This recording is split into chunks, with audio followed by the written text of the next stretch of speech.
Marami pong mga paniniwala, iba't ibang mga iniisip, kanya-kanya mga kuro-kuro ang mga tao tungkol sa pagiging Kristiyano. Sabi ng iba, be a Christian and your problems will be solved. Meron naman nagsasabi, naku, tanggapin mo lang si Kristo, your life will be perfect. Your questions will be answered. Your hell will become heaven. Well, this can be true, and in fact, this should become true.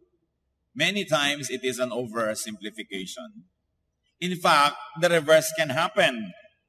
Merong mga taong tahimik ang buhay nila kung kailan naging Christian at saka nagkaroon ng mga elemento na nakakagulo. Siyempre, dahil magkakaroon ng mga pagbabago, magkakaroon ng mga adjustments. Kaya hindi lahat ng tinatawag nating spiritual experience will lead to a peaceful life. In fact, hindi lahat ng sinasabi nating step to become a Christian or to become Christ-like will be easy and smooth. Madalas pa nga may kasama ito talaga na mga hirap. Kahit nga daw sa paraiso ay may ahas. Kaya kahit sa pagiging Kristiyano ay maraming mga maaring maging sagabal, maaring katisuran sa buhay. At atin pong pag-aaral ngayon ay upang unawain ang mga bagay na may kinalaman sa pagpapalakad ng isang church o ng mga churches o mga fellowships. An understanding of church history, church systems, and church dynamics is crucial in personal spiritual growth.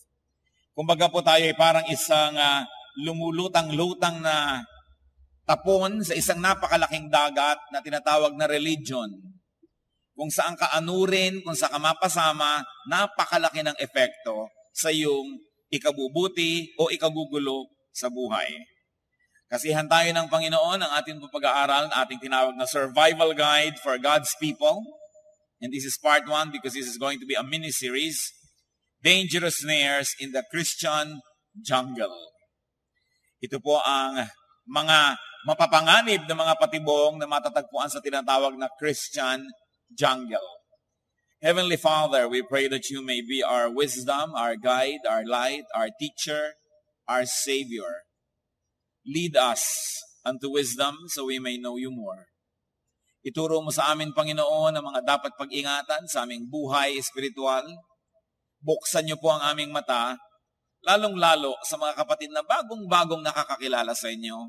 Nawa ay madala ng iyong espiritu sa mga pinakatumpak, mga tamang mga kakalagyan, at nang sa ganon, kumonti ang sagabal sa aming paglagong espiritual, at kami naman lumalim sa pananalig sa inyo, at tumaas ang antas ng aming espiritualidad. Linisin niyo po kami, Ama. Punuin niyo po kami ng iyong karunungan, at sa sandaling ito, hinihiling namin, magsalita po kayong may kapangyarihan, palayain kami mula sa kamangmangan, dalhin kami sa liwanag mula sa dilim, at nawa, Panginoon, ang pagpapala mo sumagana sa amin. Iadya mo kami sa mga masasamang tao at masasamang espiritu. Protect us from works of evil men and evil spirits. Protect us, O Lord, even our loved ones who are not with us right now, so we may continue to enjoy your presence, your grace, and your feeding. Be our speaker right now. We reject the work of falsehood, and we open our hearts to your truth. Lead us. Give us a sensitive spirit to recognize right from wrong. In the name of Jesus our Lord, we pray to you, our Father in heaven. Dangerous snares in the Christian jungle. Siyempre yung jungle ay isang talinghaga. Sasabihin natin na hindi naman kung pumasok ka sa isang church o sa isang fellowship ay lahat ay naging kulay rosas at lahat ay naging bulaklak. In fact, you must take the thorns as well as the roses. Sa Ecclesiastes 7:18, sinabi po ni Solomon, a man who fears God will avoid all extremes. Ang taong may takot sa Diyos ay iiwas sa lahat ng mga bagay na sobra. Yung mga sagad at sukdol ay hindi nakabubuti kanino man. At yan po ang pag-aaralan natin sa sandaling ito, a dangerous snare in the Christian jungle, which is extremism.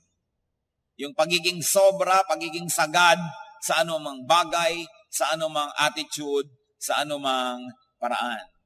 And one of the dangers in our spiritual life is extreme congregationalism. Ano po ba ang congregation? Yan ang mga pangkat-pangkat ng mga mananampalataya ayon sa kanilang distinctive. Yung katuruan nila na unique sa kanila, katuruan nila na nagpapaiba sa kanila sa ibang mga Kristiyano. O kaya yan ay pagkakapangkat-pangkat ayon sa mga hilig. Yung mga mahilig sa mga ganitong mahahabang mga dasal, merong mahilig sa maiksi, merong mahilig sa mga masasayang mga pag-awit, meron namang mahilig sa mga napakaseryoso at mga tahimik at mapayapang uri ng pag-awit. Merong mga hilig ay magkakanta maghapon, meron namang hilig ay mag-aral, kanya-kanya. Yan po ay pagkakapangkat-pangkat ayon din sa mga turo at estilo ng pagsamba. In other words, ito pa ang nag-iiba-iba sa mga Kristiyano. Itong congregationalism. It can also be based on who founded the group. Sinong nag-umpisa? Maaring inumpisahan lang 10, 15 years ago, o 100 years ago, o 200 years ago, o 2,000 years ago. Ganon din yon. Nag-umpisa rin yon sa kung saan at sa isang definite place. And this is what can be dangerous in our spiritual growth. Extreme congregationalism. Yung sobrang loyalty sa congregation lang niya and then warfare with other congregations na Kristiyano din naman. Yung sobrang mataas sa pagtingin sa sarili nilang kongregasyon at mababang pananaw sa iba. Maski noon pong panahon ng mga disciples, ay nagkakaroon na ng mga pagkakapangkat-pangkat. Sa Acts 11, 2-3, when Peter went up to Jerusalem, the circumcised believers criticized him and said, "You went into the house of uncircumcised men and ate with them." Ang isa po sa mga nahumati, sa mga nananampalataya sa Panginoong Jesus, ang kauna-unahan ay yung issue ng tradisyon ng Israel. May mga pangkat na inisip, para ka maging Kristiyano, dapat maging Hudyo ka muna, at bilang Hudyo, lalo ang mga lalaki, you have to be circumcised. At mga babae man at lalaki, dapat mag-observe ka ng dietary laws of Israel. Huwag kang kakain ng talangka, hindi ka kakain ng hito, hindi ka kakain ng baboy, hindi ka kakain ng bopis, dinuguan, lalo nga't walang puto. Hindi ka kakain ng ganito, ng ganyan. So sa kanila, ang pagiging Kristiyano ay pagtutuloy lang ng pagiging Hudyo na mayroong bagong karagdagan yung mga elemento na itinuro ni Jesus. Meron naman ang mga naging mga Kristiyano na hindi sila Hudyo dati. Sila yung mga Gentiles. Sila ay mga tagalabas ng Israel. Naniwala sila sa mga turo, lalong-lalo ni Paul, at sumampalataya sila sa Panginoong Jesus. Ngayon, ang tatanda na ng mga lalaki, 20 anyos, 30, 40 anyos, gusto pa ngayon ng mga Hudyong Kristiyano ay sila ay mag-circumcise. Sabi, kailangan dumaan ka sa pagiging Hudyo para ka maging Kristiyano. Doon pa lang nagkaroon na ng congregational na pangkat. Pangkat na mga tuli at mga hindi tuli. At yan ay napakalaking gulo. Kaya itong si Pedro, naki-fellowship siya with this group. At nung umuwi siya sa Jerusalem, kung takot-takot na tuligsa ang inabot niya doon sa kanyang mga kasamaan, bakit niya nakipag-fellowship sa mga uncircumcised believers? Nakilaho ka pa sa kanilang pagkain, hindi ka dapat nakikidulog sa hapagkainan dahil hindi sila circumcised. Kaya siguro dahil malayo na ang pananaw natin, nakikita natin yung kababawan ng pagtatalong ito. Pero sa kanila nung araw ay hindi mababaw yun. To die for ang issue na yon. Because when you are close to the elephant, you don't see the elephant. Kailangan lumayo ka para malaman mong ay elephant. And when you're too emotionally close to an issue, when you are so proximate, you never have the advantage of distance to see the whole picture. So nung pa lang, may pangkat-pangkat na. Sila versus tayo. Circumcised versus uncircumcised. Sino ang magsasabi na mga anak ng Diyos ay mahahati sa issue lamang ng kaprasong hiniwa o hindi hiniwang balat? Pero yan ay napakalaking division noon. 1 Corinthians 1, 12-13. What I mean is this. One of you says, I follow Paul. Another, I follow Apollos. Another, I follow Cephas. Still another, I follow Christ. Is Christ divided? Yun naman tanong ni Paul. Ito naman, pagkakapangkat-pangkat ayon sa leader. Follower kami ni ganon, follower kami ni ganyan, tapos bangayan ng bangayan, awayan ng mga member. Does God lead or does God belong to a particular congregation? Noon po bang nilikha ng Diyos ang langit at lupa? Genesis 1, sinabi ba niya kung saan kongregasyon siya kasali? O pwede bang isali ang Diyos sa kongregasyon ng tao? Mabababa ang ranggo niya at malalagay siya sa ilalim ng isang kongregasyon? Pero hindi. May mga kongregasyon na kine-claim, miyembro nila ang Diyos. At pagka hindi ka kasali doon, puwera ka sa kongregasyon ng Diyos. So we should consider these things. There were, there are, and there will be variant groups. Iba't iba ang bahagi ng katawan ni Kristo, tulad ng iba't iba ang bahagi ng katawan ng tao. Pero ang pagkakaiba-ibang ito, hindi ibig sabihin na hindi ka nakasali sa katawan na yon, dahil may kani-kanyang functions. Understanding, tolerance, and acceptance of other Christian congregations are needed for our continuing growth and edification. Kuminsan nga, pasalamat tayo dahil mabuti na lang at may church na mahilig mag-praise and worship maghapon. Kasi halimbawa, ang church natin ay hindi naman at ilang oras lang. Sa halip na tuligsain natin sila, pasalamat tayo at may gumagawa noon at hindi naman natin nagagawa. May mga churches na mahilig magdasal ng walang katapusan. Sa halip na sabihin mong wala nang ginawang mabuti ang mga yan, kundi magdasal na lang, wala silang practical work. Pasalamat ka kung ikaw ay hindi ganun pala dasal. Katulad niyan, kung may mga churches tulad natin na gumagamit ng kultura ng ating bayan, musika at sayo ng ating bayan sa pagsamba, dapat ipasalamat nung iba na gumagamit ng foreign music, foreign dance, dahil buti na lang at may nagmamalasakit sa ating bansa at sa ating sariling kultura. Pero hindi, sisiraan pa yan, tatawaging demonic, syncretic, at sari-saring mga paratang. Dapat nang lumabas tayo doon sa makaluma na pag-iisip na paghiwa-hiwalay ng mga Kristiyano. Bagamat, para sa kaayusan, dapat lang talagang may kani-kanyang local group, may organisasyon yun para umaandar yun. Hindi naman linggo-linggo, miyembro ka ng iba. Pero hindi mo naman dapat sinasalungat, sinisiraan ang gawain ng ibang nananalig din sa ating Ama sa Langit, sa ating Panginoong Hesus. Dahil kung pare-pareho tayo ng Ama, edi tayo magkakapatid. At kahit naman sa magkakapatid sa laman, hindi tayo laging nagkakasundo, di ba? Hindi naman tayo laging pare-pareho ng ugali, ng kostumbre, ng paraan ng pamumuhay. Pero hindi ibig sabihin hindi tayo magkakapatid. Bakit po natin ito pinag-aaralan? Sapagkat araw-araw nagkakaroon ng mga bagong Kristiyano. Pag-iingatan natin kung tayo yung bago, kung saan tayo dadapo at sasali, mag-observe ka muna, huwag kang sali ng sali agad. Dahil baka isang trap pala yan, napasali ka sa isang sobrang congregationalist, makukulong ka na doon forever. Nung ka lang naging Kristiyano, hindi ka pa nakakita ng ibang pananaw, binulag ka na ng binulag nitong kongregasyon na ito na tayo lang ang tama, mali yung iba. So committed ang iyong utak dahil wala ka namang ibang exposure.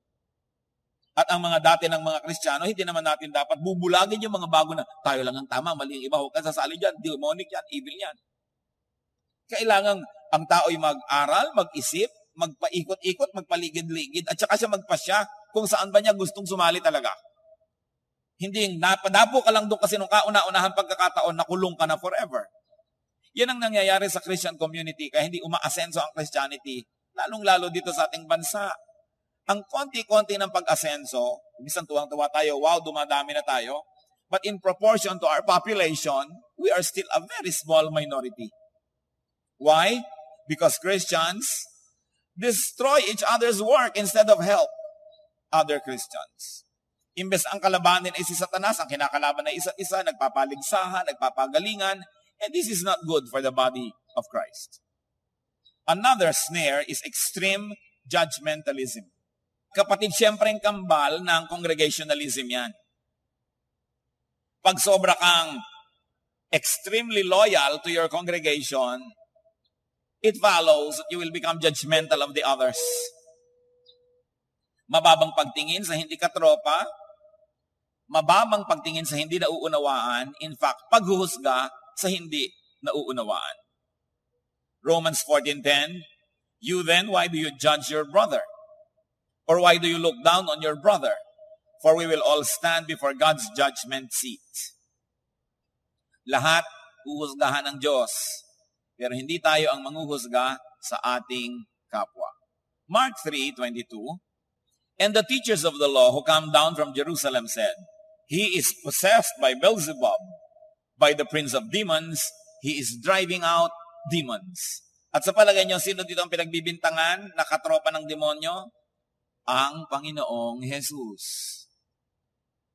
Sino ang nagsasabing, sa demonyo rin yan, may pagka-demonyo yan, sa demonyo lang yan nagpapalayas ng mga demonyo rin? Sino nagsasabi nun? Ang religious leaders, ang temple, ang establishmento. So yung pinakamasamang salita laban sa Panginoong Jesus, hindi nagmula sa mga demonyo. Sa katunayan, yung mga demonyo, pag nakikita si Jesus, sabi niya, Son of the Most High God, don't torture us. Nagwa-worship pa sila eh. Pero yung pinakamasasakit na salita nanggaling sa mga relihiyoso. At mga kapatid, nangyayari yan hanggang sa ngayong panahon. Ang pinakamasasakit na salita na tinatamo ng ibang mga religious leaders, galing sa kapwa nila religious leaders o galing sa followers ng mga ibang leaders. Dahil may jealousy, dahil may inggit, dahil may misunderstanding. Ang Panginoon ba naman tawagin mo na kampo ni Satanas dahil nagpapalayas daw ng masasamang espiritu? Kaya hindi nakataka-taka ngayon na yung mga sumusunod din kay Jesus, lalo't kakaiba ang estilo sa nakagawian na ng iba, ay matawag ding demonic. Pero napakalaking kasalanan na tawagin mo ang gawa ng Espiritu ng Diyos na galing sa demonyo. So nakakadalawa na po tayo ng extremism. Reviewin nyo nga sa katabi nyo kung ano na yung dalawa na yan. Sabihin nyo nga, tanongin nyo ang katabi nyo dyan. Ano po yon? Congregationalism na extreme and judgmentalism. Siyempre, kapatid na namang kambal ng judgmentalism, yung susunod na danger na ito, separatism. Nung naging Kristiyano, walang ambisyon kundi mag-separate. Separate from other Christians. Ito po ay paghiwalay sa hindi katropa. Bakit kaya may mga Kristiyano na separatist?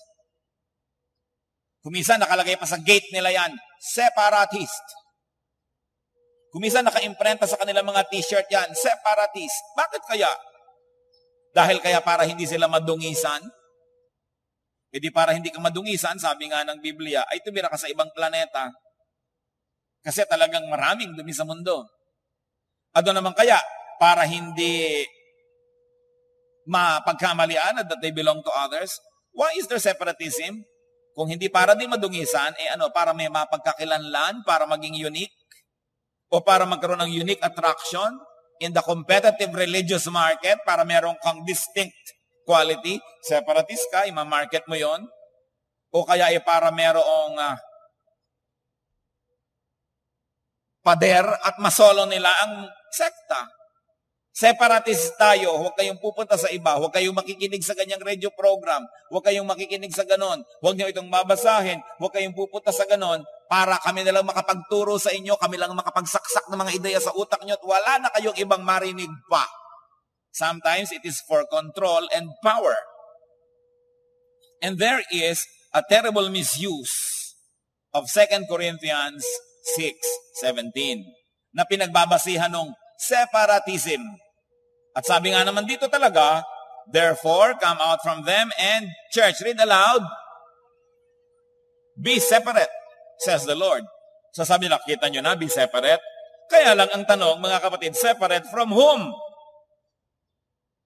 2 Corinthians 6:14-16, na pinanggalingan ng be separate, kasi therefore be separate. Ano yung sinundan?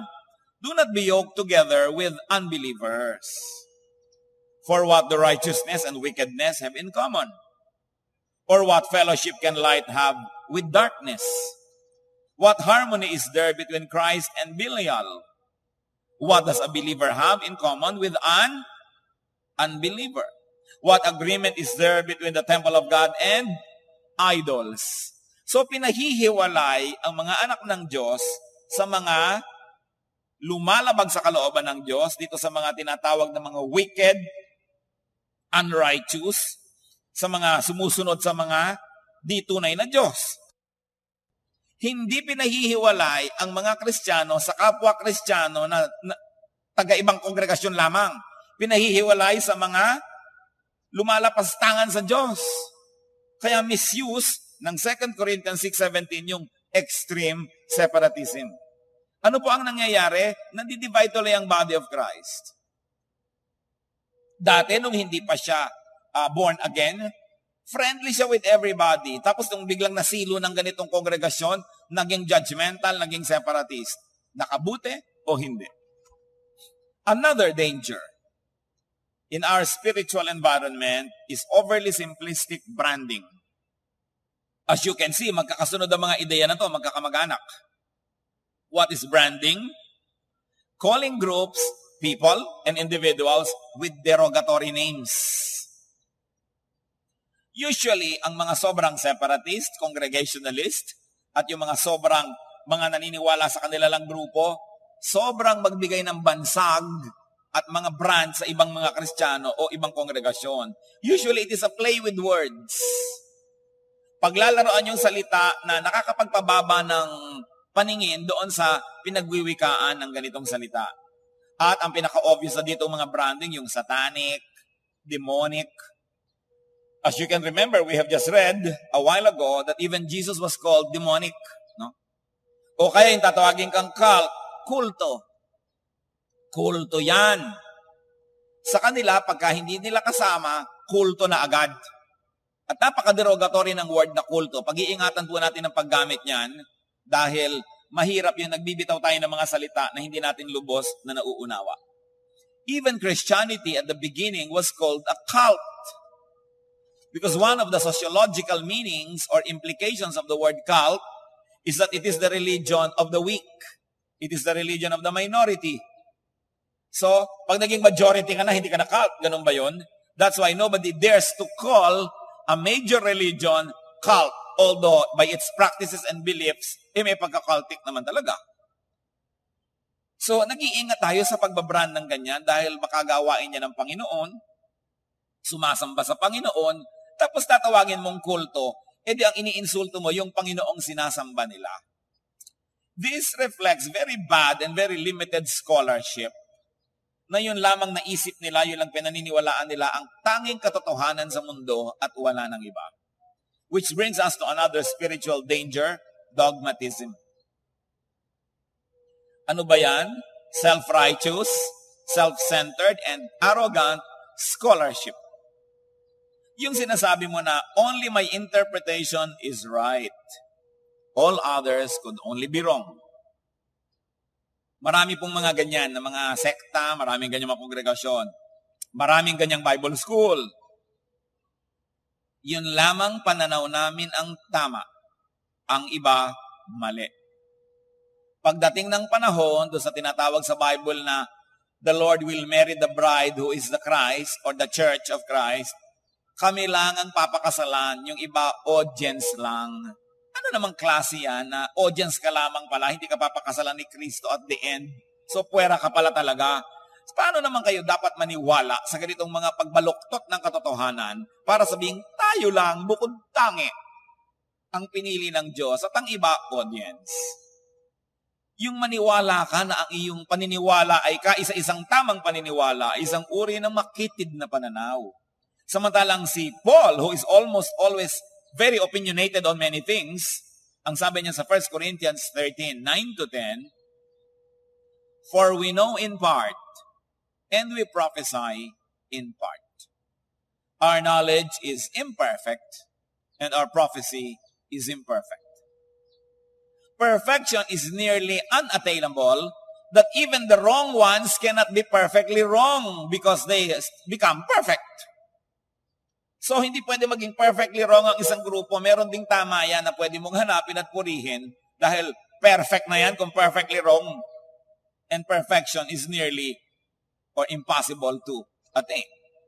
Dogmatism promotes self-righteousness, judgmentalism, separation, self-centeredness and arrogance, unkindness, and terribly, dogmatism promotes spiritual violence against other believers. Pag dogmatic ka masyado sa iyong pananaw, you become spiritually violent against others. That's why you call them names. That's why you judge them. You destroy what they do. You hurt their feelings because you become violent. At itong dogmatism na ito ang nagiging dahilan ng religious wars. Kaya may mga tao na nung napasama sa relihiyon, gumulo ang buhay dahil nasama siya sa mga nasangkot siya sa mga giyera-giyera ng mga sekta.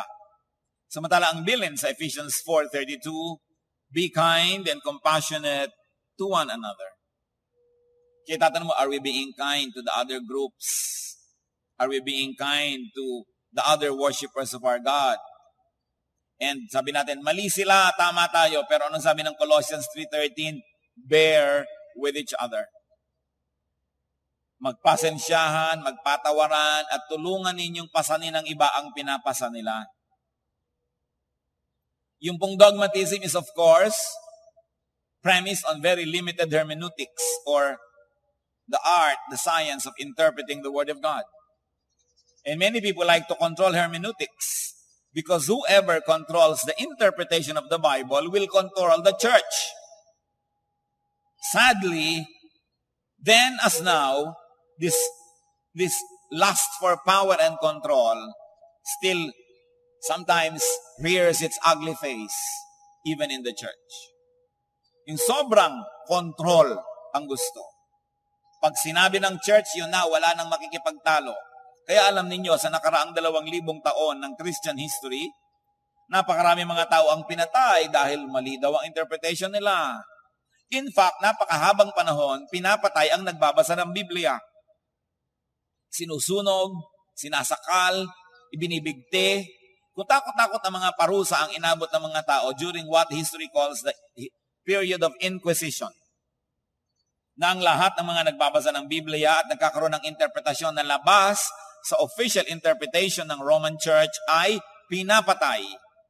At mas masahol pa yung tinatawag na Spanish Inquisition, mas mahigpit, sapagkat ang may pananalig na labas sa official interpretation of the church are children of the devil. Therefore, they deserve very violent deaths. Kaya nung period of Inquisition, mga kapatid, ang daming naimbentong pangpahirap sa tao, pang-torture. Merong mga kahon na parang ataol, na may mga matutulis dito sa pinakalalagyan at doon din sa takip. Ilalagay doon ang nagbabasa ng Biblia at isasara, tusok ang mga nandoon sa loob. Meron namang mga bangin na lalagyan na ng mga matutulis na sibat doon sa ibaba at itinutulak doon, nahuhulog ang mga nagbabasa ng Biblia na hindi sumasang-ayon sa interpretation ng simbahan. May mga sinusunog. Alam niyo that one of the martyrs of the faith, si John Huss, na martyr. Si Martin Luther was martyred. Ang mga tao na nagbabasa at may interpretasyon ng labas sa official interpretation ng Roman Church, pinapatay. Akala nyo ba Roman Church lang ang guilty doon? Ngayon, kahit sa mga evangelical churches na tinatawag, mga Protestant churches, pag nagkaroon ka ng interpretation na labas sa official paniniwala ng kongregasyon o sektang ito, papatayin ka rin. Although sometimes, hindi naman physical. Yung bang tawagin kang demonic at kulto, hindi ka ba pinatay no? Na nagtatayo ka ng isang kapatiran, gumagawa kayo ng magagawa nyo para umunlad ang inyong pananalig at maunawaan nyo ang Diyos, ibabrand ka na satanic at kulto, it's as good as killing you. Like, raping a woman is as good as killing her. Kaya heinous crime yan. Kasi buhay lang ang kanyang katawan, pero napatay mo yung espiritu niya kung sobra siyang naigupo at tinabla nun. Kaya nangyayari yan mga kapatid. Akala natin yung mga ibang religion lang, even among the so-called born-again Christians, even among the so-called Protestant groups or evangelicals, ay meron ganitong uri ng espiritu na mamayani. Na pag ang interpretation namin ay iba sa inyo, kami ang tama, kayo ang mali, demonic kayo. Ganon. Kaya panahon na, kaya natin pinag-uusapan ito. Para ibukas ang ating mata, kung hindi man natin lubos na sang-ayunan, ay tanggapin man lang natin o at least huwag nating patayin yung mga taong sumasamba din sa ating amang Diyos dahil kapatid natin sila. And if you do not know the facts, you do not know the details, suspend judgment. Do not judge. Huwag nating unahan ng Diyos. So isa pa po na danger sa religious life ng mga mananampalataya is destructiveness of other groups and other persons' work. Panahon pa ng Panginoong Jesus, ganyan na. Mark 9:38-40. Teacher, said John, he was talking to Jesus, we saw a man driving out demons in your name, and we told him to stop. Because, church, read aloud, 1, 2, 3, he was not one of us. Sabi, teacher, meron pong nagpapalayas ng mga demonyo doon. Yung mga dating possess, hindi na possess. Yung mga dating tumutulo-tulo ang mga ano dito, hindi na. Tumino, pinapalayas siya po yung demonyo. Pinigil po namin kasi hindi natin kakongregasyon. He is not one of us. Anong sagot ni Lord? Read, church. Yun. Do not stop him. Jesus said, no one who does a miracle in my name can in the next moment say anything bad about me. For whoever is not against us is for us. Ang hindi natin kalaban ay kakampi natin. At kung nilalabanan niya si Satanas, pinapalayas niya, di kakampi natin siya. Ba't niyo pinipigil? Kasi he's not one of us. Hindi natin siya kasekta. So dapat siyang puksain at pigilin kahit maganda ang ginagawa. Naku, akala nyo sa panahon lang ni Jesus, thousands of years back, sa panahon ni Moses, ganyan na rin. Numbers 11, 27 to 29. A young man ran and told Moses, Eldad and Medad are prophesying in the camp. So, si Moses ang propeta, pero may nagpo-prophesy pa rin doon sa bandaron. Joshua, son of Nun, who had been Moses' aide since youth, spoke up and said, Moses, my Lord, stop them. But Moses replied, are you jealous for my sake? I wish that all the Lord's people were prophets and that the Lord would put His Spirit on them. Nakita niyo po? Sabi ng mga nagdatingal, humahangos, Moses, meron doon, hindi mo inauthorize. Kakaiba, hindi naman ikaw, hindi mo assistant. Nagpo-prophesy doon sa camp, maraming taong nakikinig. Sabi agad ni Joshua, nung kanyang assistant, Moses, pigilin mo. Hindi dapat. Sabi naman ni Moses, ba't ka naman nagsiselos? Para sa akin ba yan selos mo o para sa iyo? Sabi na, hari nawa na nga na lahat ng tao ay maging propeta. Diba? At ilagay ng Diyos ang Espiritu niya sa lahat. Sabi siguro ni Moses, di mapapahinga ako. Bakit ko naman iibigin na ako lang ang propeta? Ako na lang tuloy lahat na nagtatrabaho umaga hanggang gabi. Lahat ng gulo na itambak na sa akin. Lahat ng maliit at malaking bagay dinadala sa akin ng tao. Kung lahat propeta, di tahimik ang buhay. Pero bakit ayaw nila Joshua at ng mga tauhan? Hindi nila katropa yun Kaagaw nila ngayon sa karangalan, kaagaw nila sa ministry, at kaagaw nila sa affection ng mga tao. Ngayon, yung mga separatists, mga kapatid, balikan natin. Pag may nabalitaan niyang nagba-Bible study doon sa isang gilid, sasabihin, hindi natin inauthorize. Walang authority. Hindi dapat mag-Bible study yan. Nagwa-worship sa banda doon. Hindi yan natin kasama. Wala yan sa ating history. Hindi natin inauthorize. Pigilin. Kulto. Ganon-ganon nung panahon ni Jesus at panahon ni Moses. At si Jesus at si Moses parehong sinabi, huwag niyong pigilin. Sabi ni Jesus, kung hindi natin kalaban, di kakampi natin. Kahit hindi tayo diretso tinutulungan, kakampi rin natin yan. At sabi naman ni Moses, hayaan mo mag-prophesy. Gusto ko nga maging prophet ang lahat. Pero yung mahilig sa authority at separatism, sila lang ang may authority. Sila lang ang pwede, yung iba hindi. Kabaligtaran ng binabasa natin sa Biblia. So hindi mahirap isipin kung tama o mali ang ganyang pananaw.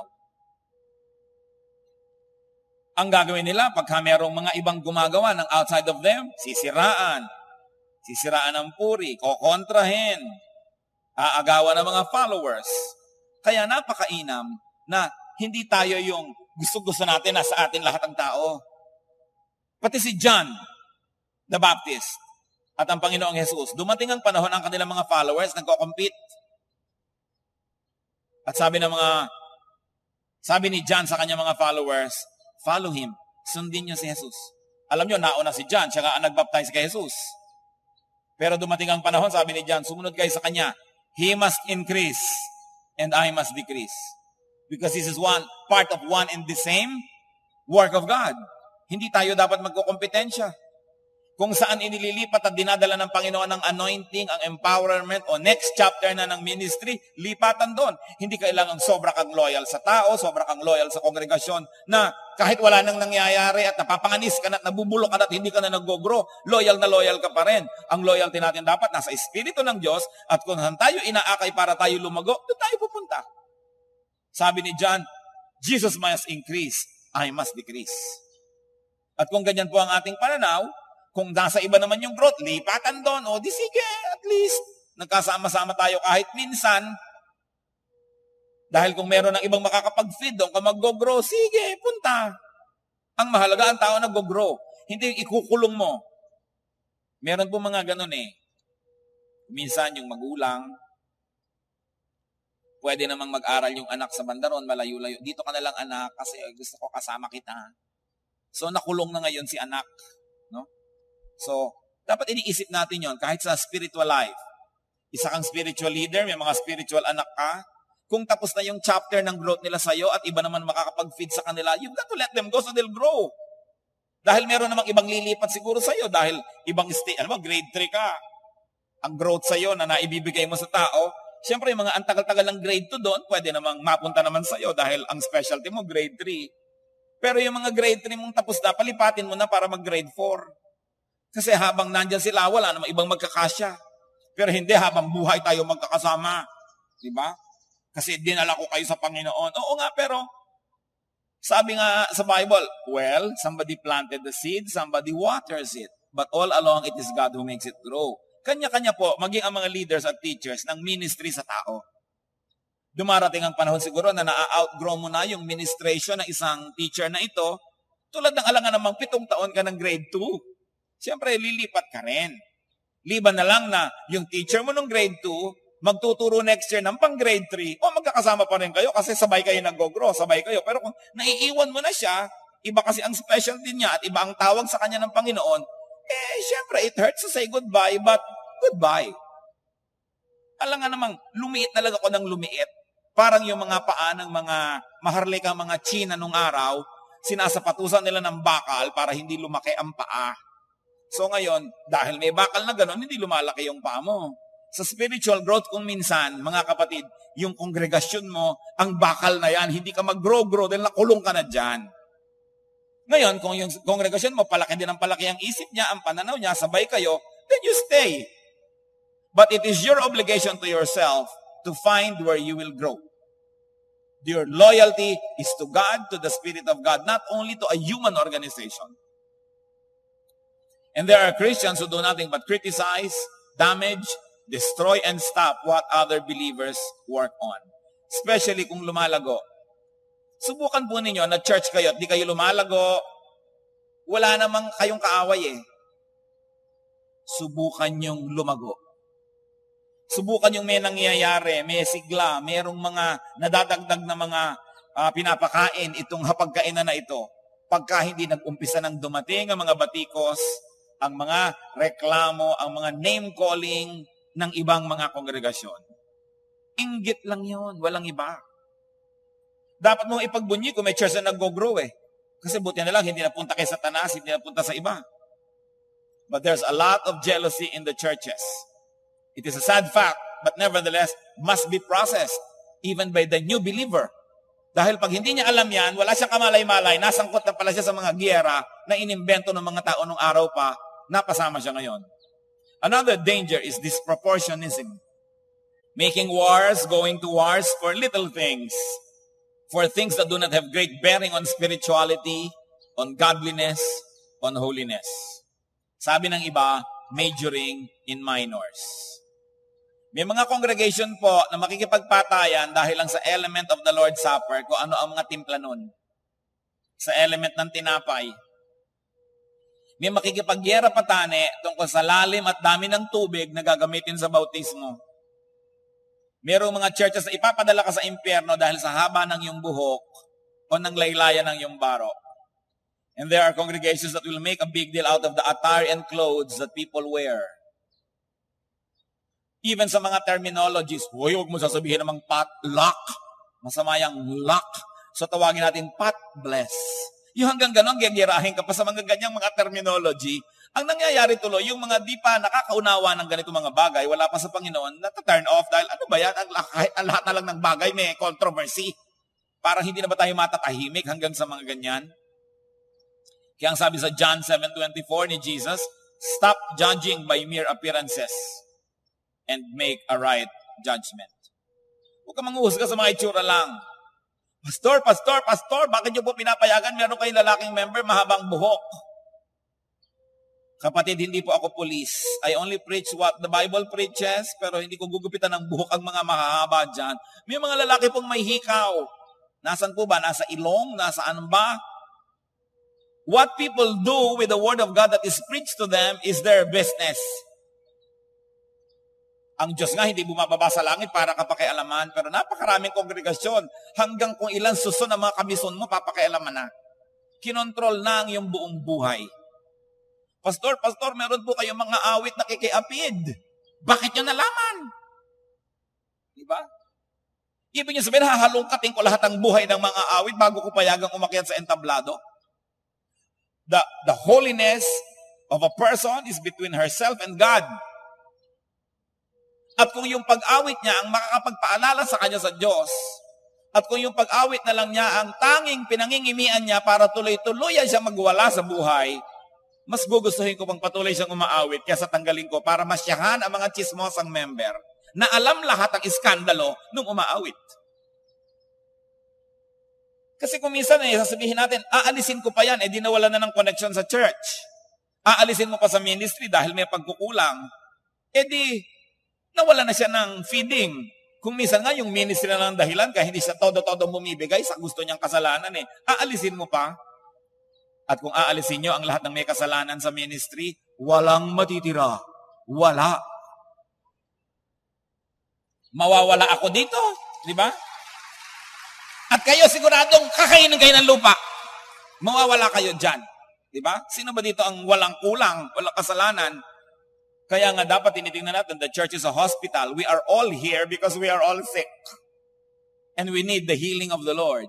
So who are you to judge another sick person? Parang may nurse magpupunta sa'yo para bigyan ka ng injection. Ay, may ubo ka, may sakit ka, huwag kang mag-injection sa akin. Parang gano'n ang sasabihin mo doon sa singer na may kasalanan. Huwag kang umawit dyan, may kasalanan ka. Di walang natira. Hindi naman ibig sabihin na totolerate natin. Siyempre, gumagawa naman tayo ng counseling, ng pananalangin, ng kung matutulungan natin para makaahon, pero hindi tayo magpupulis-pulisan at babantayan ng kaluluwa ng bawat isa. Ang mahalaga na ginagawa ng pulpito, ng pastor, ng church, ituro ang salita ng Diyos sa pinakamaganda, epektibo at mahusay na paraan at hayaan ang Espiritu ng Diyos at Espiritu ng nakinig na mag-usap tungkol doon. Hindi yung kukontrolin mo ang buhay ng tao. Ganyan ang Middle Ages. Ganyan sa mga napakaraming mga sobrang authoritative religious systems na hindi mo malaman kung nakabuti sa'yo o hindi na napasama ka doon. Dahil ginawa ka ng ari-arian ng church. So anong sabi? Sa Matthew 23:24, you blind guides, you strain out a gnat, but swallow a camel. Sabi, sobra kayo mga bulag. Yung pagkaliit-liit na niknik, ang liit-liit na insekto, hindi nyo malunok, pero yung buong kamelyo, nalulunok nyo, pati yung nakasakay. Ibig sabihin, ang maliliit na mga bagay na kasalanan, hindi nyo mapalampas, pero yung malalaki, like hypocrisy, lust, judgmentalism, self-righteousness, hindi nyo napapansin, nilulunok nyo lagi. Mag-isip-isip kayo, ha? And of course, another danger, and we will stop here today, is otherworldism. Puro heaven na lang ang usapan, puro end times, puro future ang concern, wala na tuloy buhay ngayon. Remember, ang pinag-uusapan natin dito yung extreme otherworldism dahil dapat naman pag-aralan, dapat naman ituro. Pero yung para yun na lang lagi ang laman ng utak mo, impyerno o langit, hindi ka na ngayon nagkaroon ng buong buhay dito sa lupa. Luke 17:20-21.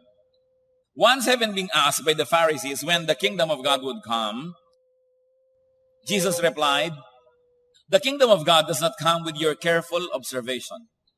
Nor will people say, here it is, or there it is. Because the kingdom of God is within you." Ang itinatanong na naman sa kanya, kailan ba darating yung langit, yung kaharian ng Diyos? Sabi ni Jesus, aba, hindi dumadating yan sa kababantay nyo. At hindi mo pwedeng sabihin, ayun ang kaharian ng langit, ayun ang kaharian ng Diyos. Sabi niya, ang kaharian ng Diyos ay nasa inyong puso, nasa inyong kalooban. In other words, gusto mo ng langit, sundin mo ang kalooban ng Diyos at sa iyong kalooban ay may langit. Gusto mo ng impyerno, sundin mo ang kalooban ni Satanas at sa iyong buhay ay may impyerno na agad, instant. It doesn't say na wala talaga nung darating na inaantay natin. Hindi yun ang pinag-uusapan natin. Ang pinag-uusapan yung wala nilang ginawa, kundi antayin yung darating pa na langit. Nane-neglect tuloy yung langit na nandito na rin at available na. Wala nang ginawa, kundi ipanakot yung impyernong darating pa. Hindi na tuloy nalulutas yung impyerno ngayon, narito na sa buhay ng tao. Tulad ng sabi ni Solomon sa Ecclesiastes 9:7 and 9, Go, eat your food with gladness, and drink your wine with a joyful heart, for it is now that God favors what you do. Enjoy life with your wife. What are we trying to see here? Solomon, the wisest man ever, may konti siyang payo. Sabi niya, enjoyin niyo ang buhay na ito. Hindi niya sinabing, puro pagdurusa ang gawin ninyo, puro impyerno at langit ang isipin ninyo, puro pagtitiis at sa kabilang buhay na lang babawi. Sabi niya, no. Ang buhay na ito ay bigay ng Diyos. Habang hinahanda natin ang buhay natin doon sa darating pa, dapat huwag din nating kalimutan na enjoyin ang buhay na ito ngayon because it is a gift of God. Pero ano po ang ginagawa ng maraming relihiyon? Para kanila mapagsamantalahan yung mga tao, para nila sobrang magamit ang mga tao, puro iduturo, sacrifice, sacrifice, sacrifice, sacrifice, magtiis ka anak, may awa ang Diyos. Maghirap ka ngayon, may langit sa kabilang buhay. Pero pag tinignan mo ang buhay ng mga religious leaders, langit na ngayon, nauna na. Kasasarap na mga buhay, habang ang itinuturo sa mga member, pagtitiis. You must see exploitation in religion. You've got to open your eyes. While religion must be pure and in fact is good, it has been twisted and corrupted by humanity for a long, long time. Kaya kayo ay magduda sa mga relihiyon na walang itinuturo kundi pagtitiis. Bagamat, tunay na bahagi ang pagtitiis ng tunay na espiritualidad. Ang tunay na anak ng Diyos ay talagang may titiisin, may tatanggihan, pero hindi naman pagtitiisan ng lahat at tatanggihan ng lahat dahil ang inaabangan na lang yung langit na darating. May langit doon at may langit dito, and in both sides, God is God. And it is God who is kind, and it is God's will that we have best of both worlds. Only exploitative religion will make it one way. Hirap dito, gantimpala sa kabila. Kaya nakita nyo ang kasaysayan, huwag tayong lumayo. Sa sarili na lang nating lipunan, bayan, balikan ninyo ang kasaysayan, daan-daang taon. Ang pagtitiis at paghihirap ng ating mga ninuno dahil sa relihiyon. Para sa relihiyon. Ang tanong, nasa langit kaya sila ngayon? O nadaya? Mahirap. Pagkala, bulagkat sunod-sunuran na lang. Ang ating Diyos ay Diyos na mabuti at mabait. Hindi niya tayo gusto magdusa nang wala naman dahilan. Dapat ipagdusa ang pagtanggi sa kasalanan, paghiwalay kay kumare, nakakadusa rin niya, nalulungkot ka, namimiss mo siya. Ganun mga pagdurusa, okay. Pero yung sobrang pagpipigil sa sarili, hindi ka na halos kakain, ibibigay mo na lang lahat sa relihiyon, wala ka ng oras sa pamilya, ibinigay mo na lahat sa relihiyon. Yan ang mga pag-exploit sa tao. Dapat may balanse. May balance. Ang church, itinayo ng Panginoon para sa ikabubuti ng tao. Hindi niya tinatawag ang tao para lang gamitin ng church. While true spirituality requires spiritual service and sacrifice. Pero yan may proportion, hindi puro ganun. Dapat may napapala ka rin. Naglilingkod ka sa church, nagsasacrifice ka, you give your tithes, your offering, pero may napapala ka, na-feed ka, na ikokorek ka, na ipapanalangin, na aawitan, na i-encourage, na go-grow, at napapalo kung kailangan. Yan ang mga napapala. Hindi one way ang relationship dapat. Maibigin ng Diyos. Most of the time, you know what makes my heart bleed? Is when religion misrepresents God and only use the name of God to exploit people for the welfare of a few. Kaya mga komunista ay galit sa relihiyon. Sabi nila, religion is the opium of the people. Because that is what they have observed, especially in Western history. Alam niyo naman, yung mga Marxism, galing yan sa West. and their observation of the church for thousands of years was that the church and religion were only becoming like drugs to people, so they will be deadened to their sufferings and they will just hope for something which is beyond the here and now. Kaya ayaw nila ng relihiyon. Pero ang malungkot, hindi nila siguro nakita yung tunay na face ng God, ang nakita lang nila yung corruption of religion in the hands of men. Kaya kailangan ituwid yan.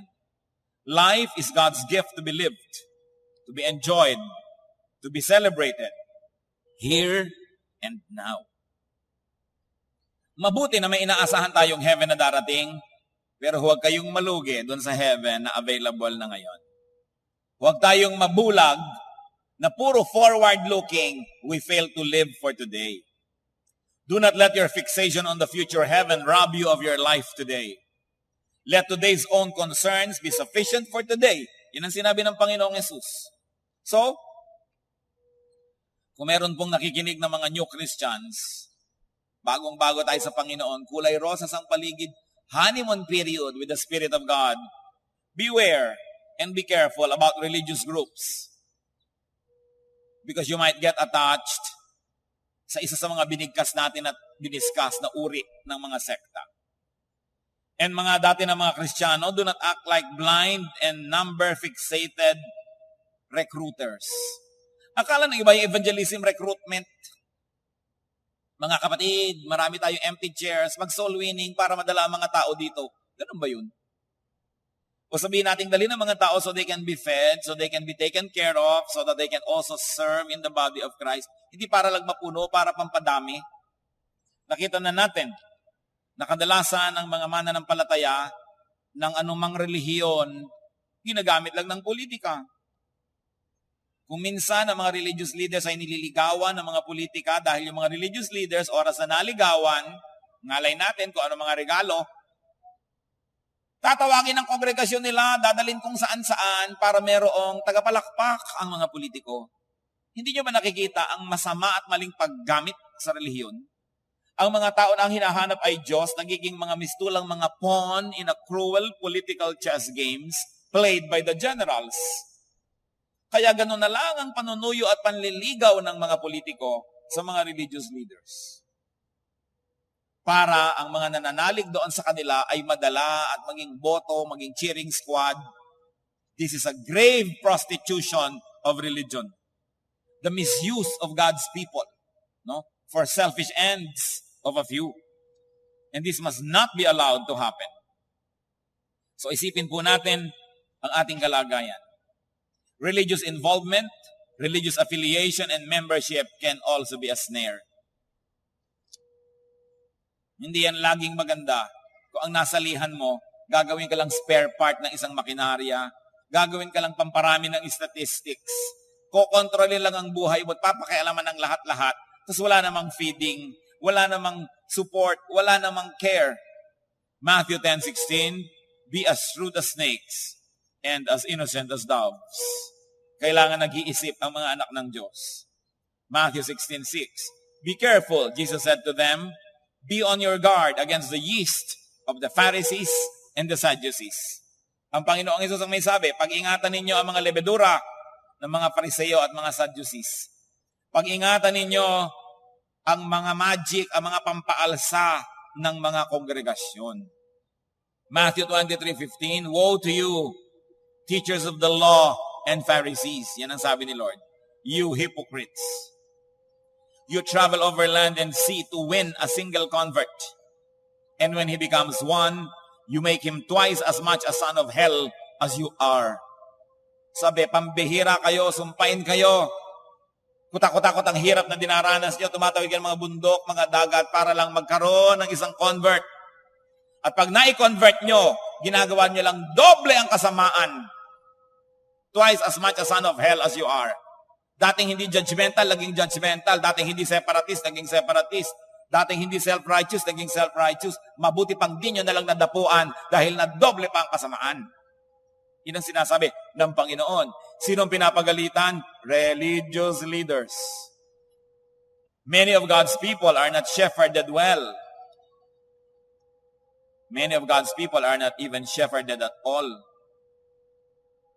Kaya sa Mark 6:34, ang kinalungkot ng Panginoong Jesus, when Jesus landed and saw a large crowd, He had compassion on them because they were like sheep without a shepherd. Isipin niyo mga kapatid, may mga templo, may mga synagogues, pero kahit sa ang ilang na lugar, mga liblib na pook, pupunta ang Panginoon, nung ang kanyang bangka ay dumaong, nagulat na lang siya, ang daming tao sa pangpang, hinihintay na maturuan, at nalungkot ang Panginoon dahil sabi niya, parang mga tupang walang pastol ang mga taong ito. Paano nawala ng pastol? May templo, may mga sinagog. Hindi na kasi natutugunan ng relihiyon ng kanilang mga pangangailangan. Kaya kahit na lang habulin nila ang Lord doon sa desert, habulin doon sa gilid ng dagat, nagpupuntahan sila. Ngayon, nangyayari din yan. Ang mga tao, may mga churches, nagtandaan na sa mga churches na yun. Ano kung saan-saan pa dumadayo, nagsa-sideline, para may makain na espiritual. At pag nabalitaan ng mga leader nila doon, masama yan, pupunta ka sa kulto. Masama yan, masama yan. Samantalang hindi naman nabibid. Gusto lang nila, nandun yung mga tao, pampataba ng kanilang puso, feed to their ego, even though the people are not fed. So napakahalaga na ang Panginoon, kaya nagalit sa kanya yung templo kasi konti na lang pumupunta, nagpupunta sa kanya lahat. So pinagbalak siyang ipapatay. Nino? Hindi ng mga kriminal, hindi ng Rome, ng relihiyon. It was the religious people that killed Jesus. Jealousy yan. Kaya dapat din namang ipagtatanggol natin. Kung meron man lang tayo nakikita na ginagamit ng Panginoon para tayo ma-feed, ma-challenge, ipagtanggol naman natin. Doon sa mga naiinggit at sa mga nagsiselos at mga naninira. Dahil kasalanan ba nila kung ginagamit sila ng Panginoon para tayo ma-feed? Buti nga nandiyan sila. Pero tatawagin siyempre ang kulto, demonic, etc. God is love, and godly love must be seen and felt in how the fellowship deals with the people. How the church deals with the people inside and outside. It is time to move the church of the Lord Jesus to a higher spiritual level. Above congregationalism, judgmentalism, separatism and branding, dogmatism and destructiveness, disproportionism, and even extreme otherworldism. It is time to move on to spiritual maturity. Hebrews 6:1, therefore let us leave the elementary teachings about Christ and go on to maturity. New Christians are not to be twisted and destroyed by self-righteous teachings and doctrines. Kaya kung kayo po dati ng Christian, i-protect nyo yung mga bago. Baka kung saan mapasuot, tapos mamanahin nila lahat yung mga ugali nung kanilang nadatnan, wala silang kamalay-malay. Akala nila yun lang ang the only real thing because doon lang sila na-expose. It is important that mature Christians protect new ones from being ensnared by all of these extremes. Sabi ng Panginoon sa Matthew 18:6, but if anyone causes one of these little ones who believe in me to sin, it would be better for him to have a large millstone hung around his neck and to be drowned in the depths of the sea. Sabi itong mga mumunting ito, itong mga batang ito, bata sa pananalig, wala pang masyadong alam kung merong mag-influensya dito para gawin itong mga masasamang bagay, mabuti pa na magdigti na lang siya. Talian niya ng mabigat na bato ang kanyang leeg at tumalon siya sa dagat.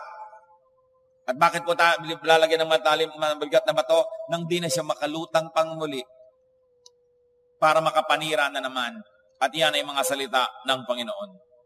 So, new Christian, be careful. I pray that you see the relevance of this discussion. Because there are many competing voices. There are many competing religious groups. Not only for the soul, but also for the pocket of the believer. Kaya dapat maingat. Dapat nakikita nyo may pinupuntahan ang inyong mga itinutulong at ibinibigay. Dapat nakikita natin may nangyayari, may asenso. Binabantayan ng ganyang mga bagay. And old Christians, so-called old, protect yourselves and the new ones. And let us correct the damages, wittingly or unwittingly, knowingly or unknowingly, were inflicted by our predecessors on the image of the Church of Jesus. Kaya yung mga iba ayaw. Ayoko sumali dyan, magulo yan. Pag napasangkot ka dyan, magulo yan. Dapat hindi ganon. Dapat sabihin nila, gusto kong masangkot sa church ni Lord dahil payapa, tahimik, banal, kaibig-ibig. Well, there will always be a few thorns that go with the rose. It always follows. It doesn't have to be so many thorns naman. Hindi naman bagay yun. Aming Diyos, kami po ay humihiling ng karunungan mula sa inyo. Bigyan niyo po kami ng malawak na pananaw, malaking puso, malambot na kalooban, masunuring espiritu. Bigyan mo kami, Panginoon, ng matang dilat at gising. Makita namin kung kami nagiging bahagi ng isang malawakang kamalian. Kung kami ay tumutulong pa na panatilihin ang mga maling mga pamamaraan ng pananalig. Ituro mo sa amin, Panginoon, not to be judgmental, but to love and to be agents of peace, to be instruments of righteousness. Bigyan mo kami ng karunungan kung paano makikisalamuha sa mga kapatid na merong ganitong attitudes. Turuan mo rin kami kung ang mga attitude na ito ay nasa amin at nang makita namin kami maituwid ng iyong Espiritu, O Diyos. Payamanin mo ang presensya ng iyong Espiritu sa aming lahat at lahat kami makita ang aming mga kamalian. Especially yung mga kamalian na we commit, O Lord, against other Christians. Pati kami as individuals, pati kami as a congregation, suriin mo. Kung kami, Panginoon, ay nagiging unkind, unfair to other congregations, ituro niyo po sa amin, sapagkat kung kami anak mo, lahat kami magkakapatid.